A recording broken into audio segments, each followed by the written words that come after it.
Good morning, everyone, and welcome back to Sugar Mama's Fire, the podcast that ignites your financial journey with inspiring stories and innovative strategies.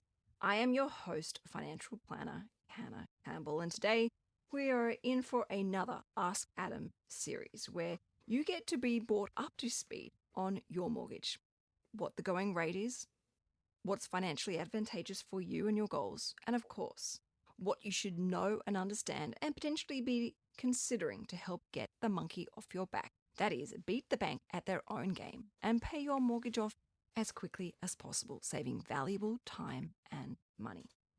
Now, also a quick reminder, I must do my compliance duties, and that is to remind you that everything in this episode, including every single other episode, is always general advice only and for educational purposes.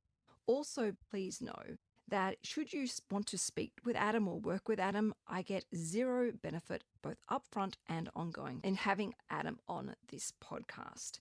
I am more than happy to share Adam as a fantastic resource because I know for myself personally, after working with Adam for 18 years, how valuable his advice is for your financial journey towards independence and sustainable, authentic financial independence.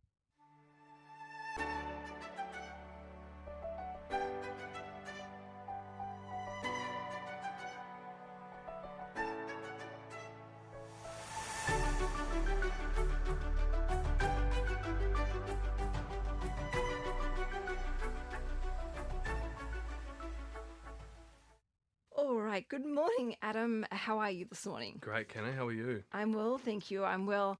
I love asking these questions, and whenever we speak on the phone, which is quite often, I'm always asking about like what's going on in the mortgage world and what's anything new that I need to know and understand. And you always have such insightful information, and it's always very relevant and I guess up to speed with what's going on. I feel like you're like kind of ahead of the game. So I want to talk about the mortgage industry, interest rates, home loans, what people are doing, all the trends that you're seeing, the things that we need to look out for and be careful with when it comes to our home loans so that we understand that actually having a mortgage-free life is actually something that is a realistic goal to be working on. So I'm going to hit you up with a whole pile of questions if you don't mind. Can't wait. All right. Okay, first of all, home loans right now. Now, what do we need to know right now about the home loan market? The rates that we're paying. I saw the other day online that people can save up to, on average, 0.46% of their home loan if they actually reach out directly to their bank or through a mortgage broker. Is that true? The rate, I'm not sure, but yes, you need to reach out to your bank regularly.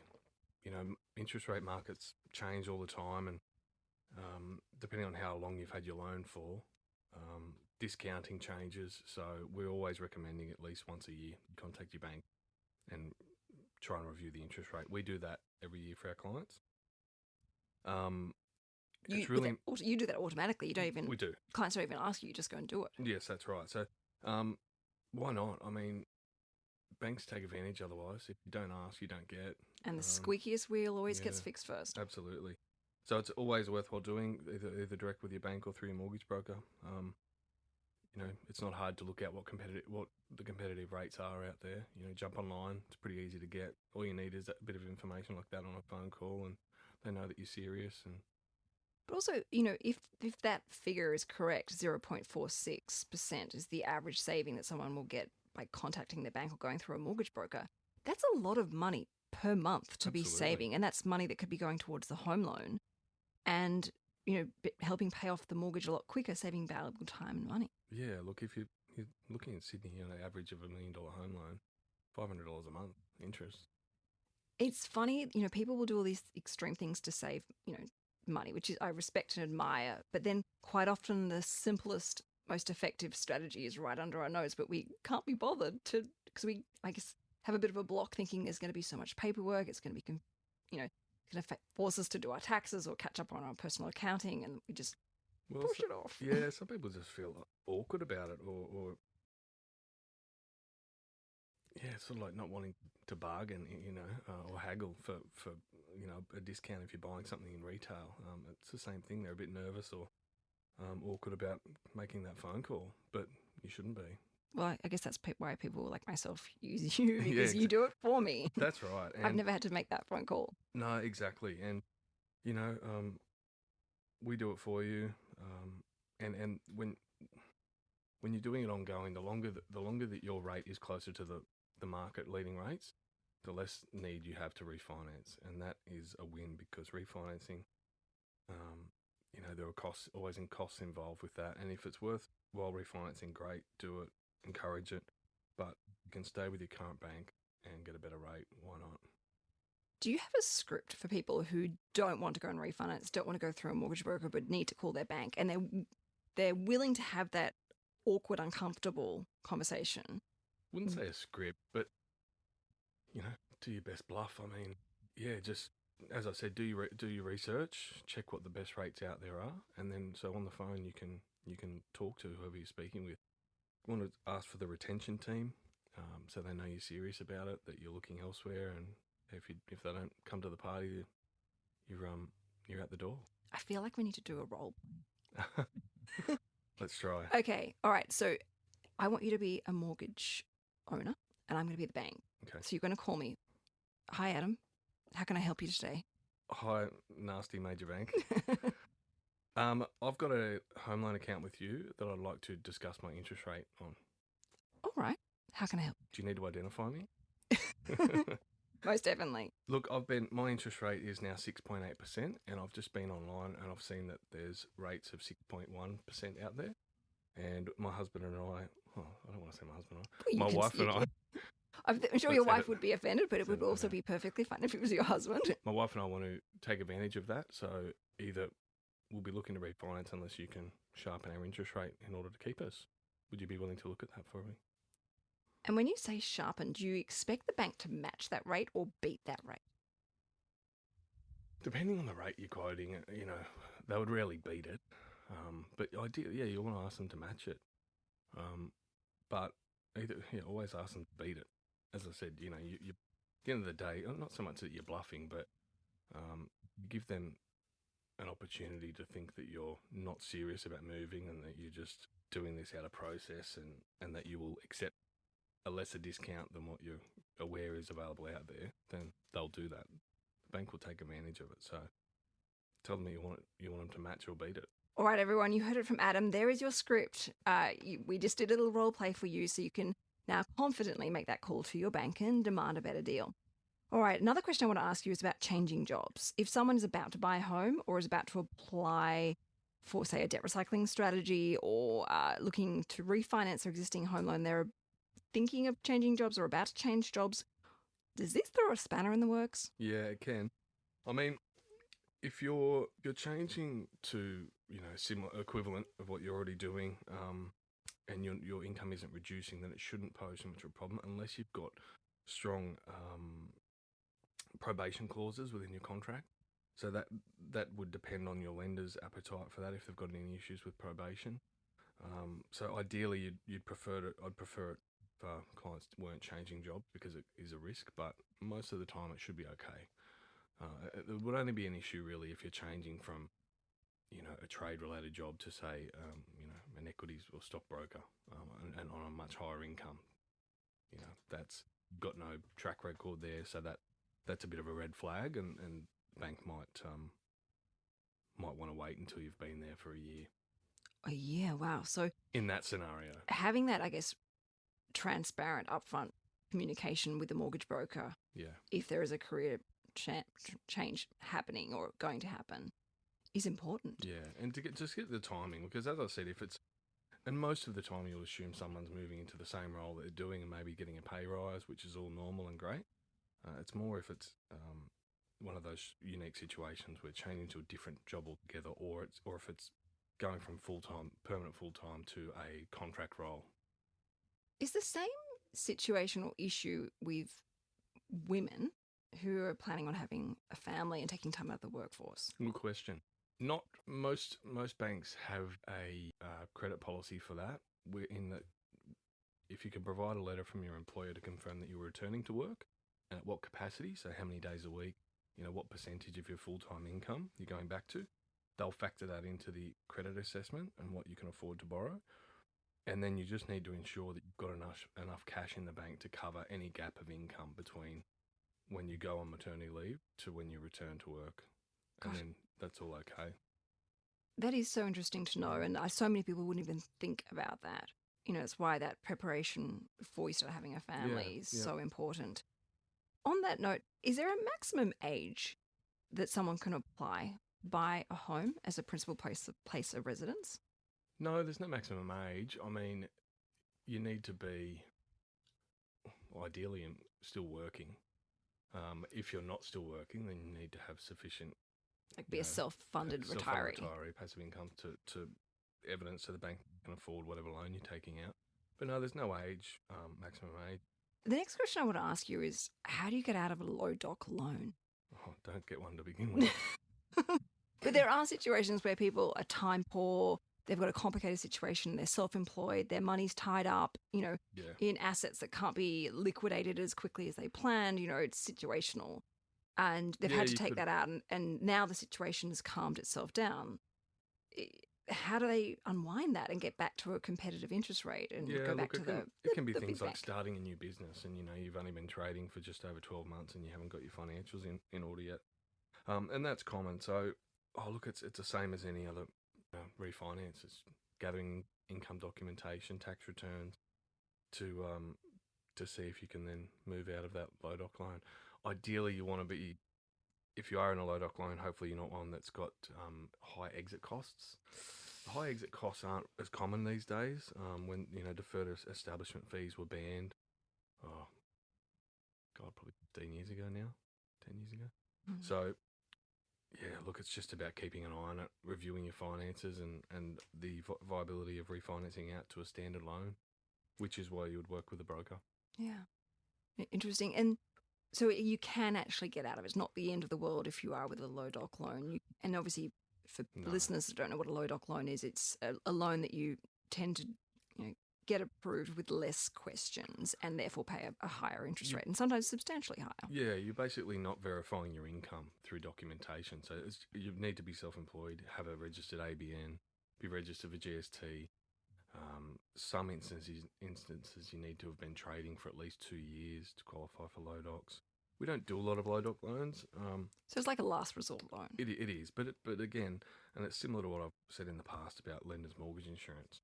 A low doc loan, it's an opportunity cost. Yeah. If you need it, you need it, and that's why it's good. And there's so many different, a range of different borrowing options out there because there are so many different, personal situations that need it. Now, one piece of advice which you've always given me and I've always followed, and this goes back, I think we're in our mid-20s working together, and that is to always check your credit rating. And you always said to me, check it not because of what my credit rating might be, but more about identity theft.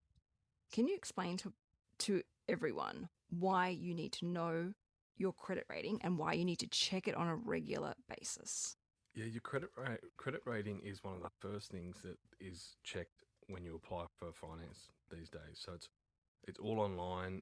All of your accounts are linked up to your credit file and are showing your repayment history each month. Credit cards, personal loans, home loans. They're all on there. So if your credit rating is dropping, it means you've got some bad repayment history. And as you said, identity theft. So it could be for a credit card that's on your credit file now that you're not even aware of, if there's been some identity theft. So there's a way that you can actually register for credit file updates. So you go to Equifax, who you can sign up for to get monthly or quarterly updates, or any alerts on your credit file. So if there's something to be concerned about, you can get Equifax credit alerts. Okay, that's good to know. And that's something I recommend everyone take 10 minutes out of their day to go and do. And it's actually quite interesting what you might discover. And also kind of gamifies your financial health, because you can look at your score and then come back to it in 6 months' time or a year's time and see what's improved. Is it higher? And obviously they all vary in how they sort of grade you, but it definitely adds a little bit of like healthy competition. Yeah, it does, because as I said, it's when loan applications are processed now, it's all done online. So as soon as the application goes in, you get a credit file check. So the bank straight away grab your credit file, your credit score, And if you've got a bad score, you can get declined instantly. They won't even bother looking at your application. It's just auto decline. Oh, wow. So if you're getting auto decline, that's bad. So you then have, I guess, the benefit of hindsight in checking your credit rating to then improve it before you then go and apply. Correct. Because your credit file, your credit score is, if you've got some negative repayment history on any of your financial accounts, it can take up to 2 years for that to then clear off your file, get your score back up. God, yeah, so it's wow. on there for 2 years. Oh, yeah. Like a bad report. Yeah, and that's just bad repayment history. But obviously, if you've got a default or a judgment, they're on there for 7 years. All right, paperwork.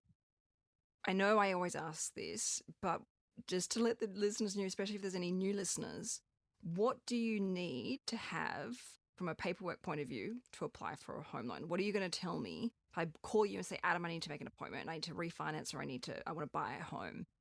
What's the list of things you're going to ask me to prepare? So let's just do basic, a PAYG employee. First thing, the most important is 100 points ID. Ideally a passport and a license, both current. Last 2 or 3 pay slips. Bank statements, 6 months worth of bank statements showing your monthly spending, so your monthly habits.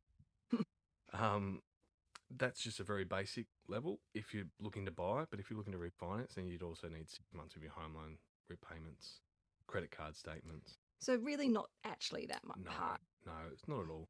It's it only gets deeper and more complex if you're, in a unique employment situation, maybe getting commissions or bonuses or overtime.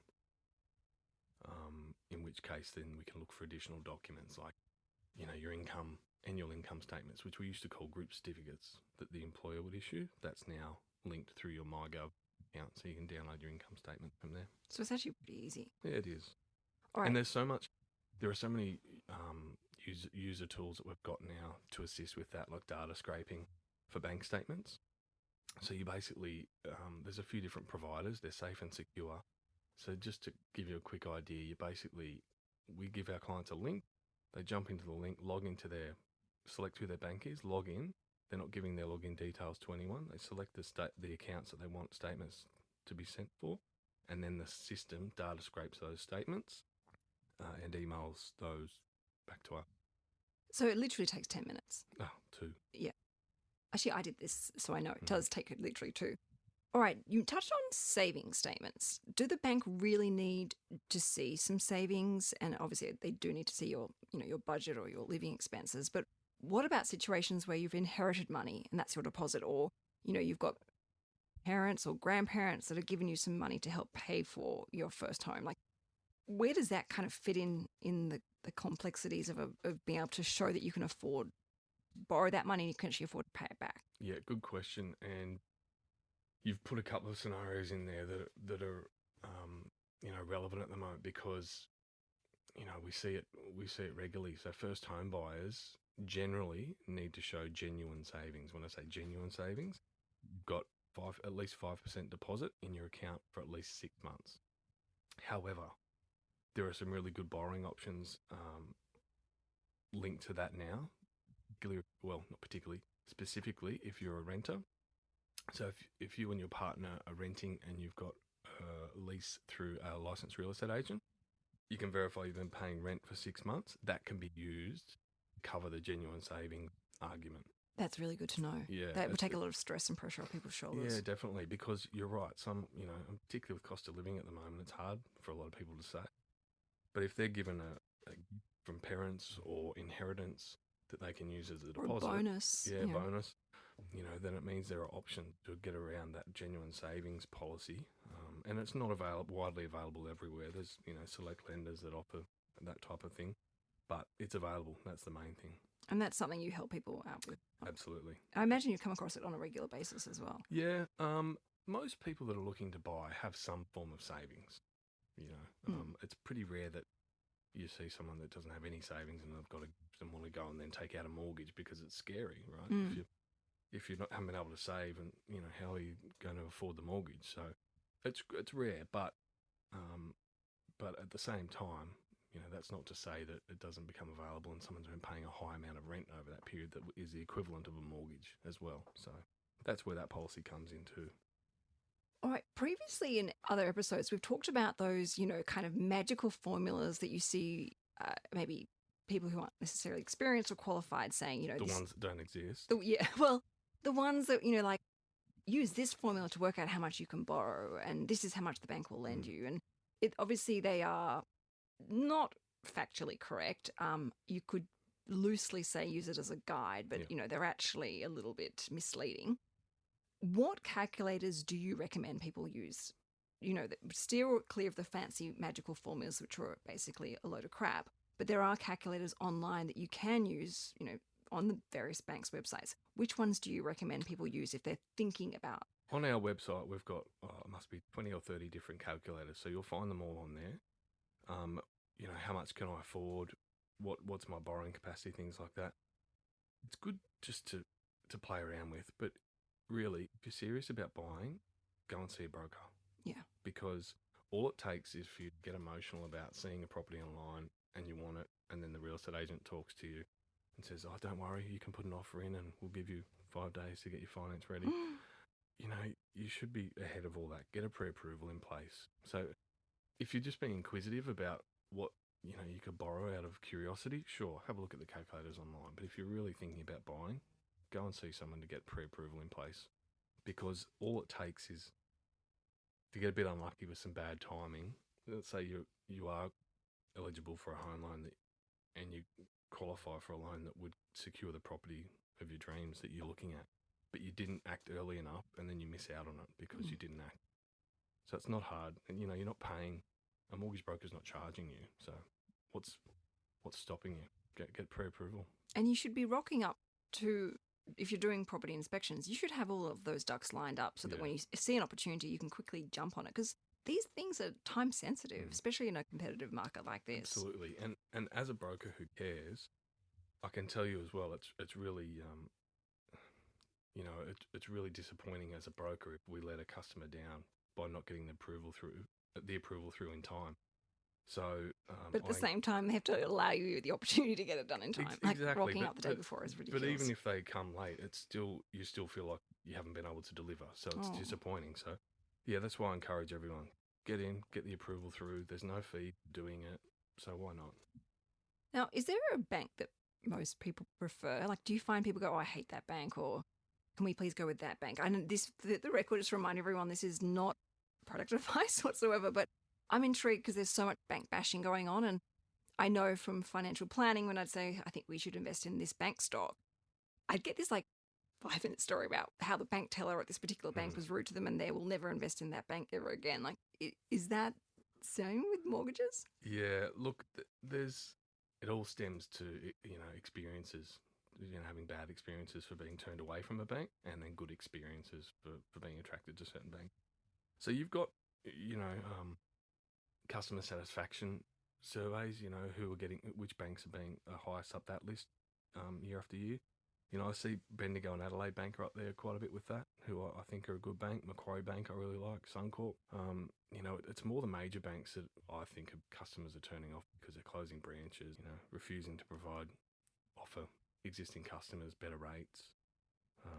I don't want to go into that too much. No, it's okay. No, we're not bank bashing here. That's okay. But yeah, I'm just intrigued. And that was my question. And it chops and changes too, because, banks and non-majors or second-tier lenders, they all go through different periods of seeking market share, and whether that be for reporting to shareholders or just timing of wanting to take on more market share, they come out with more aggressive offers, better rates, better offers, discounted fees and things like that. And with that, they become popular. All right, the next question I have for you is, I know the answer to this, and I was horrified when I saw this question, but I as I promised, people who DM me the questions on Instagram for you, I have to pass them on to you. And this question is, can a home loan be paid with a credit card in order to maximize my credit card points? Oh, if only. No, unfortunately not. And look, it'd probably get to the point where if it did, you'd have your fees associated with doing it that would make it not worthwhile. No, you're basically purchasing points. Yeah. All right, next question is can you include stamp duty in your mortgage application? I'm a bit confused by that because you have to include stamp duty if you're buying. So yeah, it's all when we're assisting our clients with a purchase, all the fees and charges are inclusive in our proposal. The last thing we want to do is miss or overlook stamp duty. Forget about stamp. That would be nice to forget about stamp duty, but it is a very expensive entry to property. All right, the other question I received was when it comes to recommending consolidating bad debt, such as outstanding credit cards that just don't seem to be you can never get on top of, or, buy now, pay later that's got, caught you by surprise, or even like personal loans, car loans that have, just not quite gone to plan. How do you make sure that if you're going to consolidate them, how do you make sure that you don't, I guess, repeat history, or you make sure that you actually get back on top of your finances again? Look, I would say, just thinking about it, deciding when the time is to consolidate them. Say, for example, you've got a credit card and all you're doing is making the minimum payment each month on that and not making inroads to reducing it faster. That would indicate to me that it's going to take you 10 years to pay off that credit card. So 22% interest, that's not good. No. So that'd be the time if you're not making anything more than the minimum payments. If you're looking to do it, ideally you'd want to do it in a separate loan split to your home loan. Consolidating those into the one home loan is okay if you start making inroads, but it's good. Well, more particularly if we're talking about a car loan, consolidated car loan, you don't want to be paying a car loan off over 30 years. Gosh, no. So separating the two, I like to recommend so that you can aggressively try and pay the car loan or the debt consolidation loan off faster. It also makes you more honest because consolidating into the home loan will, I'm purely thinking about the psychology of money here. Exactly. Yeah. It kind of like sweeps it under the mat. You're hiding from it. Yeah. Whereas you can see that loan sitting there separately, and it's almost like a bit of a flick where you're like, okay, that's the raw reality of my silly purchase of a car that's a depreciating asset that I borrowed and should have done in the first place. I'll take ownership of that, learn and grow, and be wiser. So I must pay that off as quickly as possible as a priority. Definitely great points. Yeah, being responsible, and they're the decisions you made. So yeah, if you're hiding it into your mortgage, you're right. The truth hurts, but this is where we learn the most about money. Absolutely. And if we're open to it, become wiser and smarter. All right, the second last question. This was a brilliant question, and it was from someone who has ADHD, like myself. And I thought this question was brilliant. I don't know why I hadn't thought of asking this myself. To help reduce temptation, remove temptation, can you reduce your limit/available funds so that you don't get tempted to spend it? This would be a strategy for people with ADHD in managing their mortgage. Yes, you can. It's just a phone call to your bank, basically requesting them to reduce the limit. And, that's if you don't want to do debt recycling, because if you've built up that redraw in your loan by paying additional lump sums off, that's great. If you don't want to debt recycle, call the bank up, get them to reduce the limit. The downside to that is that if you then had an emergency and needed the money, you can't get it back. You would need to reapply then. You'd need to reapply. Yeah. That's right. But if you're doing it to reduce temptation and stop that spending, then yeah, that's certainly an option. You can just call and cancel it. Yeah, and you don't have to reduce all that or remove all of that money. You might have, say, $70,000 in your redraw facility or offset account. You might reduce it by $50,000, so you still have 20 there. Correct. And then, but it is definitely, I would imagine, a great way of just removing that temptation or reducing that temptation to go and blow it, and But obviously, 100%. You've got to make sure you still have your emergency money set aside. 100%. And that's when you see people paying off their loan really quickly, getting rid of redraw without spending it or using it, because you generally find a way. Well, yeah, there's always something to go and buy. A huge percentage of the market would find a way to spend it. Exactly. And I have myself personally, before I met Tom and before we combined our finances, that's something I definitely did. Was every 6 months I would call the bank and say, can you just reduce it? And I was only ever asking like small amounts, like $10,000, $15,000 at a time. And I remember the consultant saying, are you sure about this? And I was like, yes, please reduce it. And you had your eye on a handbag. Sorry? Because you had your eye on a handbag. Yes, that is true. But, sometimes a handbag is very much a necessity. And I will admit some of my handbags have actually gone up in value. Now, the final question is what are your thoughts on credit cards with home loans, where you put everything on a credit card and then pay it off at the end of the month? Does it really work in reality, or do people spend way more and not really get ahead? Which is actually a perfect question coming off the back of our last one. Yeah, and these are the conversations I like to have as well. It does work, but does it work in reality? It works if you're a good budgeter. If you don't budget and you spend more, then it doesn't work, because if you use it properly, you earn points on your card, you save interest on your home loan because your wages are sitting in your offset account or your redraw. But I'd always recommend getting a credit card limit that is equal to your monthly living expenses budget, so that basically that's the thing that stops you from going over. But it's not as I don't encourage it as much as I used to, because of in reality it's not being used to its full effect. So if you don't trust yourself with a credit card and you're one of those people that can't pay it off in full every month, probably not for you. I have to say, as a financial planner, not once have I ever seen this strategy work. Everyone spends more. And they have this kind of laissez-faire, squanderless mindset where they're like, it's fine, I just put it on the credit card. And each month the credit card bill is getting bigger and bigger, because they have this like, so what, it's fine, just put it on the credit card mentality. And quickly things spiral out of control. And it's not until, things are going wrong where credit cards are being hit with, interest charges and late fees, and there's not enough to meet the mortgage repayment, and they put their hands up panicking. We've got to just strip everything, go back and essentially go back to simplicity. So, and yes, they've got a whole pile of points, but they can't afford to actually go on the holiday and use those points, because they've it's got them into a really sticky situation. But I mean, that is my personal experience, and I don't say that in a negative way, but I say it as, I guess, a word of warning to listeners, like, be careful of this. I think that it's a very clever product created by the bank, and very smart, clever people and marketing teams sitting around a boardroom, and then they send out automatic limit increase. Yes, oh my gosh. Yeah, it just, I've seen it backfire, and I'm probably aggressively passionate about why I don't think it works. I like simplicity, but yeah, it on paper it does work. Yeah, and look, I see a lot more than you, obviously, so I do see a lot that work, but it's not something that you can hang your hat on that's going to get you well ahead on your mortgage. So it's only small bits here and there. But so if you're not very good with credit cards and budgeting, don't do it. All right, Adam, as always, thank you so much for coming in this morning. It's always, I love these conversations with you, as I do whenever I pick up the phone and call you, which is all the time. But these are such valuable bits of information and, nuggets of gold and words of wisdom to impart with all the listeners about how to use their mortgage wisely, how to actually use their mortgage to get ahead financially, how to achieve their goals and dreams, but also how to achieve them in a sensible, wise, proactive way that really does help make a big difference. So thank you so much for taking your time out of the day to come in and answer everyone's questions as part of our Ask Adam series. Thanks for having me, Kenna. I love it. And as always, if anyone wants to speak to Adam, please feel free to reach out directly to him. His email and mobile phone number I'll pop in the podcast notes. So, and to remind you, I have absolutely nothing, no benefit at all. Actually, I will admit, Adam shouted me a free coffee this morning, so that will be the one benefit that I get from this episode and all my others. But please have complete upfront transparency around that. And again, to remind everyone that everything we talk about is for educational purposes only and general advice.